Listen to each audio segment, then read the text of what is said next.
ನಮಸ್ಕಾರ, ನೀವು ನೋಡ್ತಾ ಇದ್ದೀರಾ ಶುಭವೇಗ ನ್ಯೂಸ್. ನಾನು ಮಹೇಶ್ ಎಂ ದಂಡು. ಮೊದಲಿಗೆ ಕ್ಷಣದ ಹೆಡ್ಲೈನ್ಸ್. ಕೊಲೆ ಆರೋಪಿ ಎವನ್ ಪವಿತ್ರ ಗೌಡ ಮತ್ತೆ ಅರೆಸ್ಟ್. ರಾಜರಾಜೇಶ್ವರಿ ನಗರದ ನಿವಾಸದಲ್ಲೇ ಬಂಧನ. ಅನ್ನಪೂರ್ಣೇಶ್ವರಿ ಠಾಣೆಗೆ ಕರೆದೊಯ್ದ ಪೊಲೀಸರು.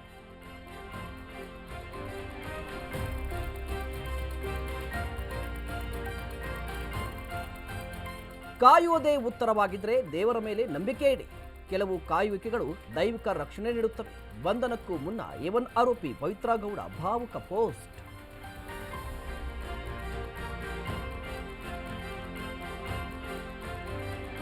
ದರ್ಶನ್ ಸೇರಿ 7 ಮಂದಿಯ ಆರೋಪಿಯ ಜಾಮೀನು ರದ್ದು. ನಾಗರಾಜ್, ಲಕ್ಷ್ಮಣ್, ಪ್ರದೋಷ್ ಅರೆಸ್ಟ್. 7 ಮಂದಿ ಆರೋಪಿಗಳ ಪೈಕಿ 4 ಬಂಧನ.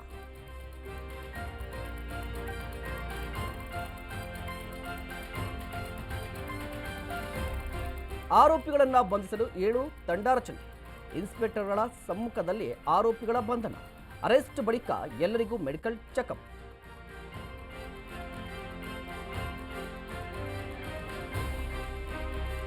ಜೈಲಿಗೆ ಹೋದ್ರೂ ದರ್ಶನ್ಗಿಲ್ಲ ನೆಮ್ಮದಿ. ಇನ್ನು ಮುಂದೆ ಜೈಲಿನಲ್ಲಿ ನಡೆಯಲ್ಲ ದಾಸನ ಆಟ. ಬಾಲ ಬಿಚ್ಚದಂತೆ ನೋಡಿಕೊಳ್ಳಲು ಬಿ ದಯಾನಂದ್ ಸಿದ್ಧತೆ.